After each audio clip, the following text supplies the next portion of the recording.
कि वो छोरा कुछ पता चला इच्छा का?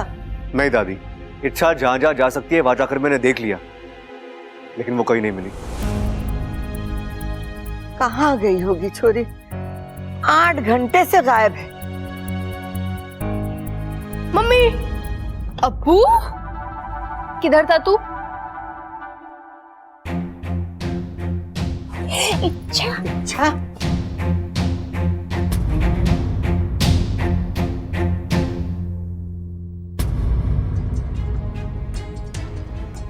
इच्छा, आज तो तेरे कान खींचने का मन हो रहा है हमारा। यहाँ हम तेरी शादी रचाए बैठे और तू बिना बताए गायब हो गई। कहाँ गई थी? मैं बताता हूं।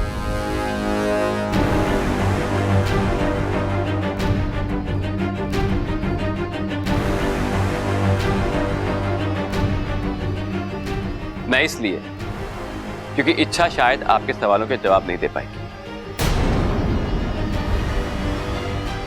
और अपनी सच्चाई खुद बताना इसके लिए आसान नहीं होगा। सच्चाई? कैसी सच्चाई?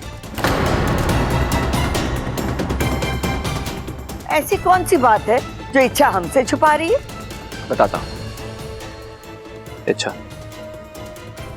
मुझसे नाराज मत होना। मुझे लगता है कि इनको बता देना चाहिए।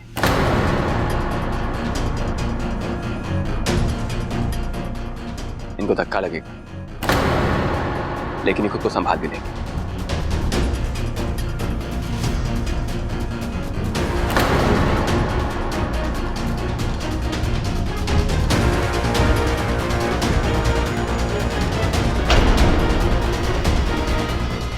दादी जी, दरअसल इच्छा शिव जी के मंदिर गई थी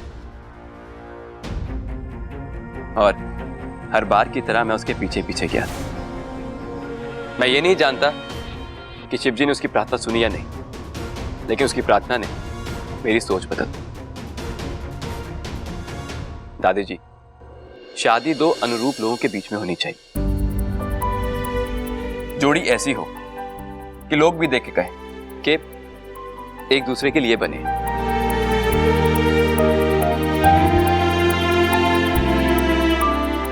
लेकिन मैं इच्छा के लिए नहीं बना हूं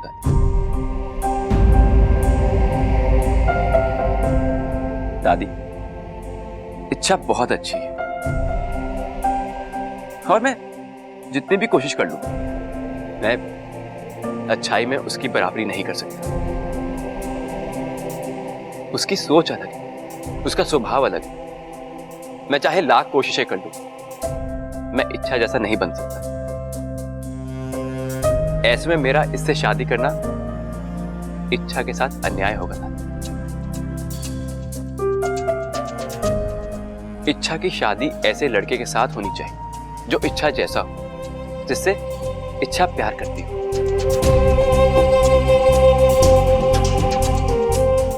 लेकिन वो लड़का मैं नहीं।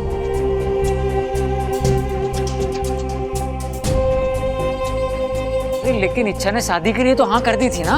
हाँ, लेकिन इसने ये आपका और मेरा दिल रखने के लिए किया था।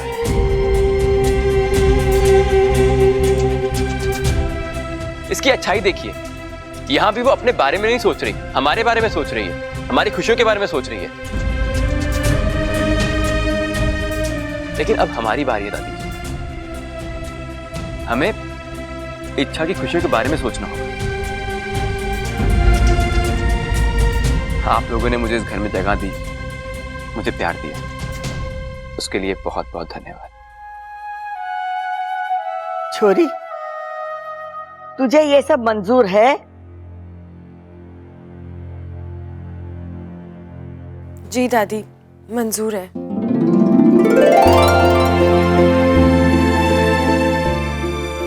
तो ठीक है, जब ये दोनों ही शादी नहीं करना चाहते तो हम इन दोनों पर जबरदस्ती क्यों करें?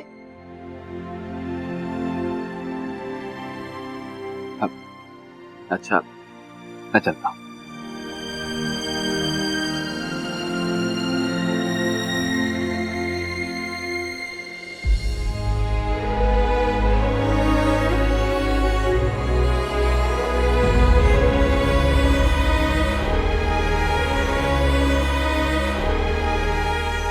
इसको मेरी याद समझ के रख लो।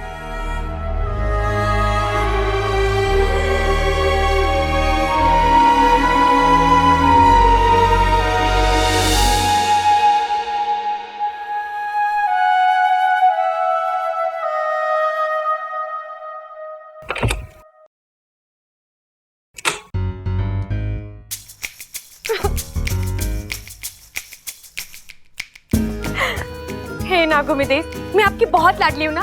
मैं जानती हूँ मैं आपकी लाडली हूँ, तभी तो आप मेरी हर मुश्किल आसान कर देते हो। लेकिन एक शिकायत है मुझे आपसे, हर बार बात गले तक आ जाती है, फिर आप मेरी मदद करते हो। ऐसा क्यों? अगली बार थोड़ा सा जल्दी आ जाना, ठीक है? जी आइए।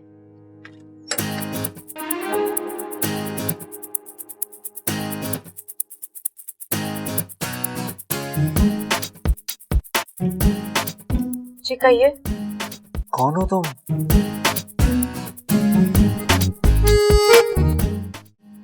कौन हो तुम? कौन हूँ मतलब? कौन हो मतलब कौन हो? जादूगर हो? काउंसलर हो? या फिर तुम्हारे पास कोई चमत्कारी शक्ति है?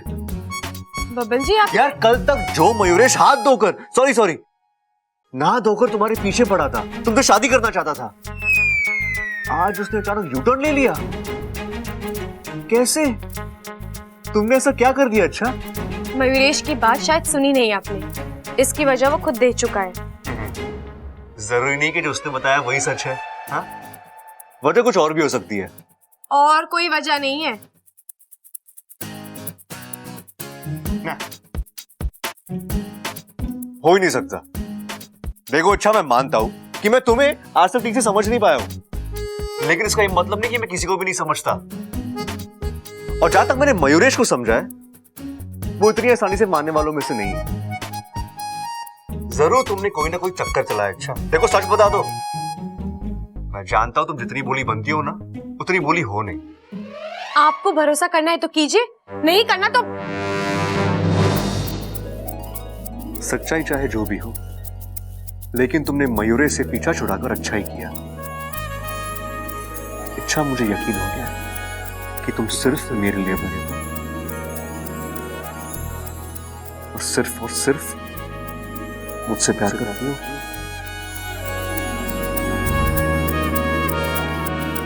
चलिए छोड़िए मेरा हाथ। वो तो मैं जिंदगी भर नहीं छोड़ने वाला। बबल जी छोड़िए, छोड़िए ना।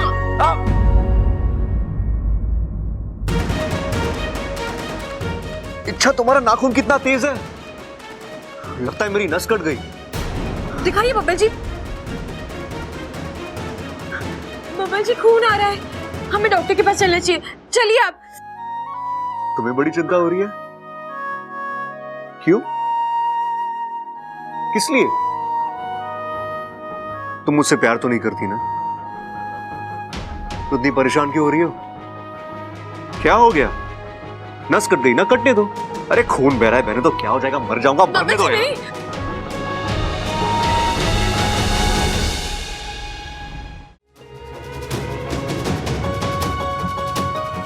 कमाल, दिल में कुछ और होठों पर कुछ और। तुम्हें कैसे कर लेती हो? अच्छा बबल जी ये सब छोड़िए, आप चलिए डॉक्टर के पास। कोई जरूरत नहीं है, इतना कमजोर नहीं कि छोटी सी चोट से मर जाऊंगा। हल्दी लगाऊंगा और ये ठीक हो जाएगा। हाँ? और एक और बात,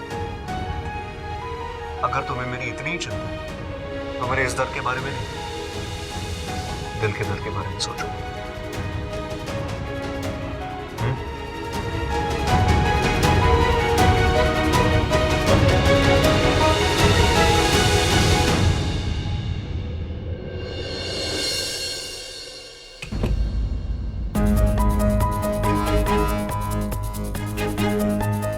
क्या हुआ इच्छा, परेशान लग रही हो? वाकू, मेरे नाखून से बबल जी के हाथ की नस कट गई। क्या बात कर रही हो इच्छा? नाखून लगने का मतलब समझती हो? अब बब्बल के सारे शरीर में तुम्हारा जहर फैल जाएगा। मैं समझ रही हूँ वाकू, लेकिन अब मैं समझ रही हो तो यहाँ खड़े खड़े क्या कर रही हो? चलो बब्बल को ढूंढते हैं, हमें तुरंत उसके शरीर से जहर निकालना होगा, वरना उसकी जान भी जा सकती है। वाकू चलो। रुको, हमें नाग बनना होगा। क्यों?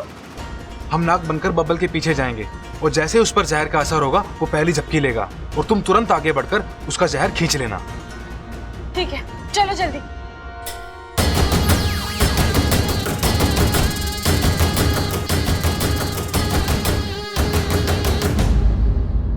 हो भाई चेहरा देखो बब्बल का, खिल के कमल हो गया है। अरे खिलेगा ही, इसका रास्ता जो साफ हो गया है। मतलब इससे पहले जिस रास्ते से जाता था उस पे गंदगी थी के, तभी तो बार बार बीमार पड़ता था बेचारा। अरे रास्ता साफ हो गया मतलब मयूरेश इसके रास्ते से हट गया है। अब बबल महाराज की कुंडली में इच्छा योग अनिवार्य है। सुन भाई बब्बल, तेरे और इच्छा के बीच में अब कोई ना है, फट से शादी कर ले उससे। बड़े दिनों से हम खुल के नाचे ना है, तेरी शादी में नाचेंगे, क्यों भाई? हाँ हाँ, अरे नाचेंगे भी, गाएंगे भी, ढोल भी बजाएंगे और हल्दी भी लगाएंगे। एक मिनट, आप लोग कहां से कहां पहुंच गए? हाँ, आप जैसा सोच रहे हैं वैसा कुछ नहीं है। अरे नाय तो हो जाएगा। देख भगवान भी तेरी और इच्छा की जोड़ी बनाना चाहता है, तभी तो तेरी इतनी कोशिश के बावजूद इच्छा का कहीं और रिश्ता ना हो पाया। चल इसे खुशी में पार्टी दे दे। चल आजा। आ जाओ आ जाओ आ जाओ।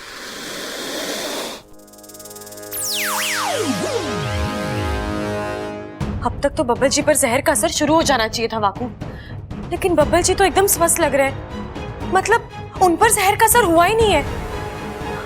ऐसा कैसे हो सकता है वाकू?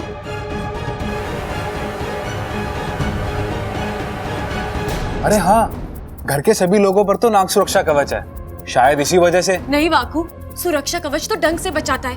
यहाँ जहर नस से होता हुआ सीधा शरीर में पहुंचा है। असर तो होना ही चाहिए। तब तो एक ही संभावना है। क्या? शायद अब तुम्हारे शरीर में जहर रहा ही नहीं है। वाकू क्या फालतू की बकवास कर रहा है? मेरा जहर वो कैसे खत्म हो सकता है? आजमा कर देखने में क्या बुराई है। एक काम करते हैं, तुम इस पौधे पर फुफकारो। अगर तुम्हारी फुफकार से ये पौधा मुरझा जाता है, इसका मतलब तुम में अब भी जहर बचा है। नहीं तो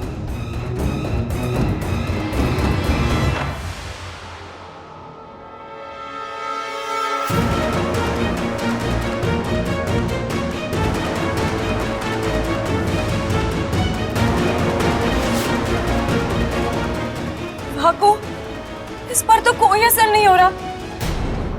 इसका मतलब है? मतलब ये कि तुम्हारा जहर वाकई में खत्म हो चुका है। लेकिन ये हुआ कैसे? ये शायद मयूरेश की विधि का असर है। मनुष्य आत्मीकरण की विधि आखिरी पैदान तक जा चुकी थी, तभी अब क्या होगा? मेरा जहर ही मेरी पहचान है, मेरा अस्तित्व है, मेरी शक्ति, मेरा हथियार है। अब अगर वही नहीं रहेगा तो मैं अपने दुश्मनों के साथ कैसे लड़ूंगी? आत्मरक्षा कैसे करूंगी? अब तो एक ही उपाय है। कैसा उपाय? नागिस्तान में एक विधि है, जहर अर्पण विधि, जिसे तुम्हारी माँ और तुम्हारे पिताजी अपने शरीर का थोड़ा जहर तुम्हें दान कर सकते हैं। अच्छा है, तो मैं अभी जाकर? नहीं, अभी तो मैं वापस आई हूँ। अगर मैं फिर से चली जाऊंगी तो घर वाले परेशान होंगे।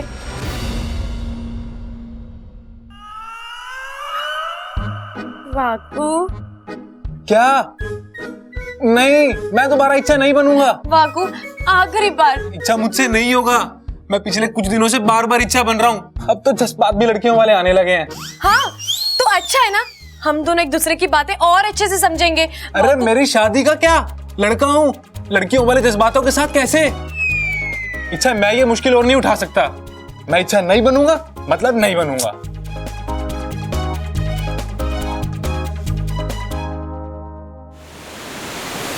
अच्छा, मैंने कहा था ना तुझसे, तू बस अपनी लड़ाई जारी रख। हार और जीत नागोमी देव के ऊपर छोड़ दे। देख, आज एक बार फिर तेरी अच्छाई की जीत हुई। और जीत भी ऐसी जो सबको कुछ ना कुछ वापस देकर गई। इच्छा, तेरी वजह से एक माँ बाप को अपना बेटा वापस मिला। एक माँ बाप के लिए इससे बड़ी खुशी की बात और क्या हो सकती है। हमें गर्व है कि तू हमारी सपोली है। अच्छा क्या हुआ, तू खुश नहीं है? खुश हूँ माँ, लेकिन लड़ाई जीती जाए या हारी जाए, लड़ाई तो लड़ाई होती है ना। वो हमसे अपना कुछ ना कुछ छीन ही लेती है। मतलब? इस लड़ाई ने आपकी सपोली से उसका जहर छीना है।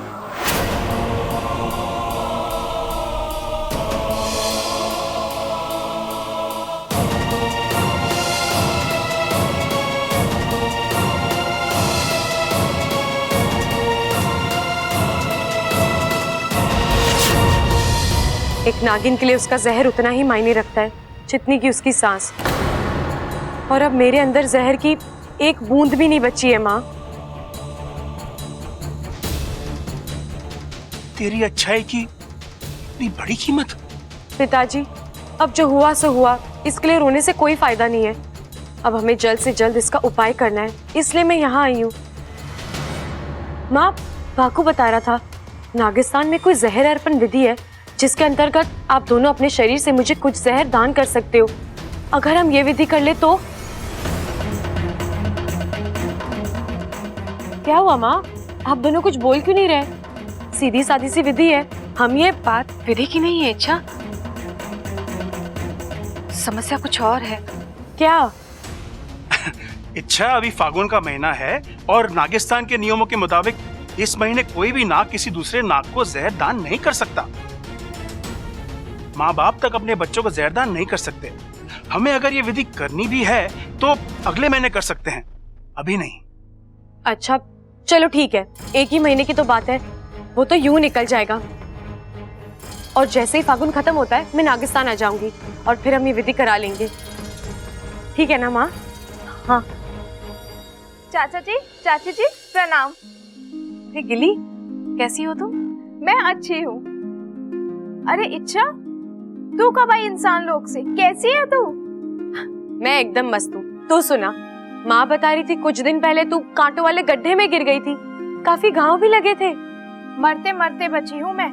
ये तो बस नागुमी देव की कृपा है जो तेरे सामने सही सलामत खड़ी हूँ मैं। अच्छा बेटा, यहाँ कैसे आना हुआ? आज मैं आप सबको आमंत्रित करने आई हूँ। वो मेरे साथ गड्ढे वाला हादसा हो गया था ना, उसमें मेरा सारा जहर बह गया और आज मेरे माँ और पिताजी मुझे जहर दान कर रहे हैं। तो बस जहर अर्पण विधि के लिए मैं आप सबको न्योता देने आई हूँ।